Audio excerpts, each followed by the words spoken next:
بچہ کہاں سے آیا؟ کہا یہ اللہ کے امر سے آیا۔ اب جناب مریم کو اس نے کیا کہا کہ میں تجھے بیٹا دینے کے لیے آیا ہوں، میں تجھے بیٹا دینے کے لیے۔ ڈاکٹر صاحب آگے تشریف لے آئے، سلوات سارے انداز مل کے بولا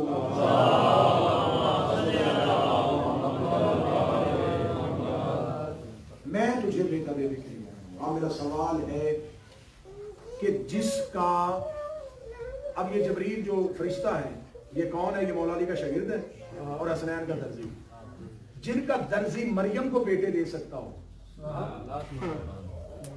اس نے بھی مریم سے کہا نا کہ میں بیٹا دے رہا، جس گھر کا درزی مریم کو بیٹے دے سکتا ہو اس کا حسین ہمیں اولاد کیوں نہیں دے سکتا؟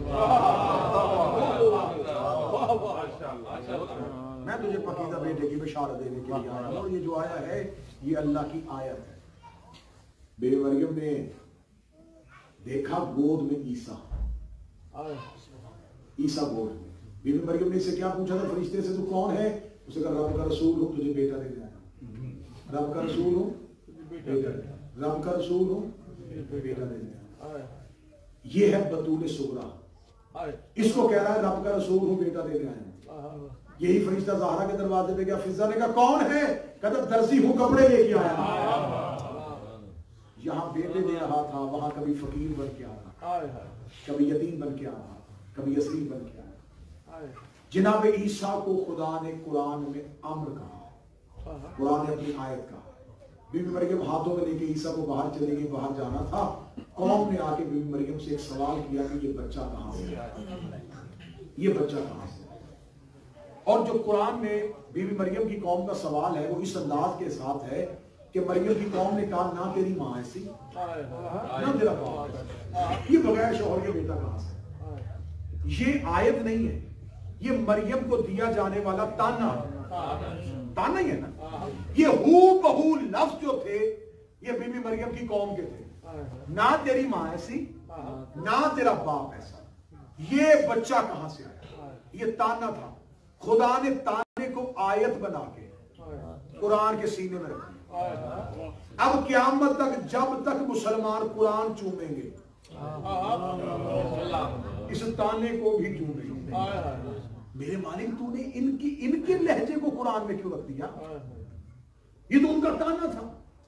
فرمایا دراصل انہوں نے دیا تانا تھا، لیکن اس میں مریم کی فضیلت کا اقرار ہے۔ میرے مالک اس میں فضیلت کس چیز کی؟ انہوں نے کہا نہ تیری ماں ایسی نہ تیرا باپ ایسا۔ فرمایا دیکھو انہوں نے کہا نہیں نہ تیری ماں ایسی نہ تیرا باپ ایسا، گواہی تو دے گئے نا کہ جن کی بیٹی بطول ہو وہ مائیں بھی ہماری جیسی نہیں ہوتی، جن کی بیٹی بطول ہو وہ باپ بھی ہم جیسے نہیں، نہ تیری ماں ایسی نہ تیرا باپ ایسا، یہ بچہ کہاں سے آیا؟ بی بی مریم نے عیسیٰ کی طرف دیکھا اور عیسیٰ نے لا بھلا انی عبداللہ کان کتاب و چانے نبی، میں اللہ کا عبد ہوں، کتاب لے کے آئے اور نبی بن کے آئے۔ اتنا کہنا تھا، عیسیٰ بول پڑے، عیسیٰ کے لب ہلے، قوم چلی گئی، قوم زندہ واپس گئی۔ میرے والد یہ زندہ واپس کیوں گئے؟ ان پہ عذاب کیوں نہیں آئے؟ فرمایا کیوں عذاب بھیجتا؟ انہوں نے مریم پہ تانا دیا تھا، تو تانا دیا تھا نا، تو اس کے بعد عذاب تو ٹل گیا، کیوں ٹلا؟ انہوں نے بطول میں سوال کیا، انہوں نے گواہ پیش کیا، انہوں نے مان لیا۔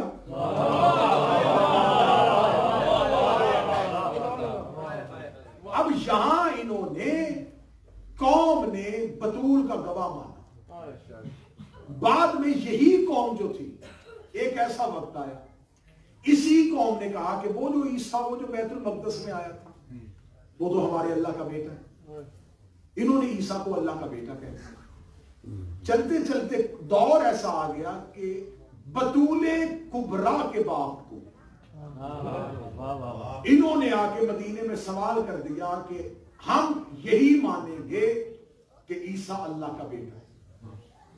اب یہاں 3 دن تک مسلسل نبی کے ساتھ مباحثہ ہوتا تھا، بالکل اختتام کرنے لگا نہیں، 3 دن تک مسلسل بحث ہوتی ہے۔ تیسرے دن خدا نے کہا فمن حاجک فیہ من بعد ما جاءک من العلم فقل تعالوا ندعو ابناءنا وابناءکم ونساءنا ونساءکم وانفسنا وانفسکم ثم نبتہل فنجعل لعنۃ اللہ علی الکاذبین۔ میرا حبیب اگر یہ دلیل اور علم آنے کے بعد بھی نہیں مانتے نا تو اب ان سے بحث نہیں کرنا، ان سے کہے کہ تم اپنے بیٹے لے کے آؤ، ہم اپنے بیٹے لے کے آؤ، تم نساء لے کے آؤ، ہم نساء لے کے آؤ، تم اپنے جیسے لے کے آؤ.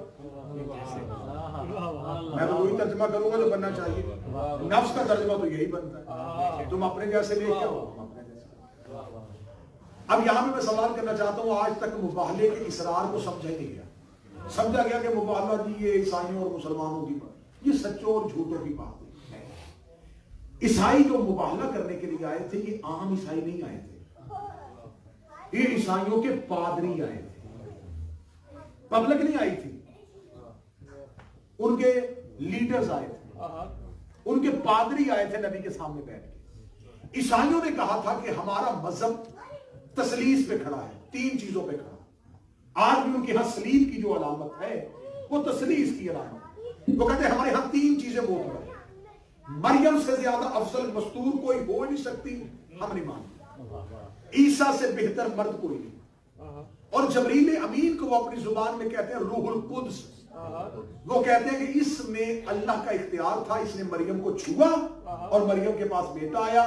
اللہ اس روح میں حلول کر کے مریم کے پاس آیا تھا, اور لہذا روح القدس جو جبریل ہے اسے روح القدس کہتے ہیں. وہ کہتے ہیں روح القدس سے زیادہ اختیار کسی کے پاس نہیں, عیسیٰ سے افضل مرد کوئی نہیں, مریم سے بہتر مستور کوئی نہیں. آج تک ان کا مذہب تسلیس پہ کھڑا ہے, 3 چیزوں پہ کھڑا ہے. رسول کے سامنے وہ بار بار تسلیس رکھ رہے تھے. وہ کہتے تھے باقی بحث ہی نہیں کرنی, ان 3 جیسا کوئی ہے تو لا. خدا نے کہا میرا محمد اب آیت نہیں پڑھ, انہیں کہا پھر ایسا ہی ہے تو پھر ایسا ہی ہے. اگر یہ نہیں مانتے انہیں کہا تم مریم لاؤ ہم زہرا کو لے کے آؤ, تم عیسیٰ لے کے آؤ ہم حسنین کو لے کے آتے ہیں, تم جبریل لے کے آؤ ہم استاد جبریل لے کے آؤ.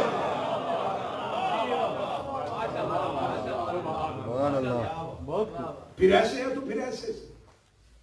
اب یہ نہیں ہے کہ خدا نے یہ کہا ہو. دیکھیں ہمیشہ مباہلہ جو ہے نا, اگر آپ اس کو الفاظ کے اعتبار سے بھی سمجھیں تو اس کا جو باب ہے نا وہ باب مطالبہ کرتا ہے کہ اس جیسے جتنے بھی لفظ ہوتے ہیں, مشاعرہ, مناظرہ, مقابلہ, مقاتلہ, مبالغہ, یہ سارے ایک باب کی وزن ہے. یہ باب مطالبہ کرتا ہے کہ فریقین ایک جیسے ہوں. مشاعرہ شاعروں کے درمیان, مناظرہ 2 علماء کے درمیان, مقاتلہ 2 پہلوانوں کے درمیان, مقابلہ 2 برابر والوں کے ساتھ. اب مباہلہ کا لفظ یہ مطالبہ کر رہا تھا کہ ہو ہی نہیں سکتا کہ ادھر سے عیسائیوں کی عورتیں آئیں اور ادھر سے زہرا. خدا نے کہا اگر ان کے پاس حد ہے نا مریم تو انہیں کہو بطول صغرا کو لے کے آئیں, ہم بطول کبرا کو لے کے آئیں.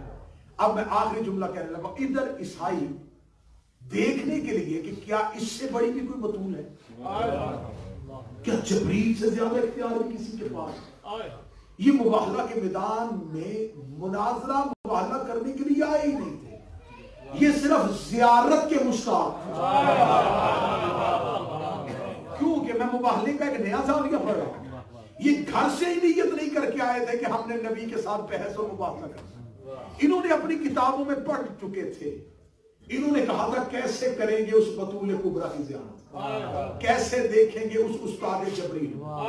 یہ مباہلہ کے میدان میں کھڑے تھے کہ ہم دیکھیں گے کہ وہ صاحبان اختیار کہاں پہ. ادھر رسول اپنے گھر سے نکلے, نجران کے پادریوں نے اپنی اپنی انجیلیں اپنے سروں پہ رکھے, انہوں نے اپنی پیشانیوں پہ اپنے ہاتھ رکھ کے دیکھا تو انہوں نے دیکھا کہ مدینے کی گلیوں سے نور ایک نکل رہا. انہوں نے کہا کہ اس نے تو کہا تھا یہ لے کے آئے گا, لیکن آج پھر اکیلا ہی آ رہا. چلتا تھا تو نور اکیلا لگتا تھا. جیسے جیسے مباہلے کے میدان کے قریب آ رہا تھا یہ کبھی 1 سے 2 بن رہا تھا, کبھی 2 سے 4 ہو رہا تھا, کبھی 4 سے 5 ہو رہا تھا.